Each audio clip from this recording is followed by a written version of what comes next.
Oh. Bakit mo pinagkalat sa buong Guerrero Gym na matatanggal na si Makmak sa roster? So? Kung may guilty ka. Chloe, listen to me, okay?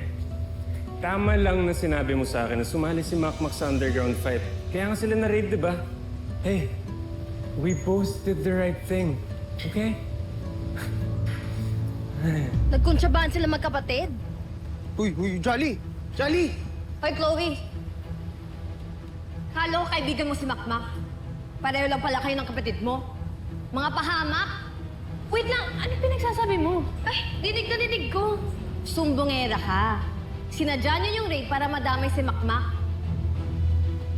Hindi, mali ka, Jolly. I was trying na mapigilan yung fight ni Makmak, kaya... Kaya dinadal mo sa kuya mo? Ganon? Talaga ba? Alam mo dahil sa ginawa mo, malamang sirang-sira na si Makmak sa Guerrero. Jolly, tama na. Hindi, kawawa kaibigan natin eh. Nasa ospital pa rin. Tapos masisira lang yung karir niya. Kainis. Visit eh.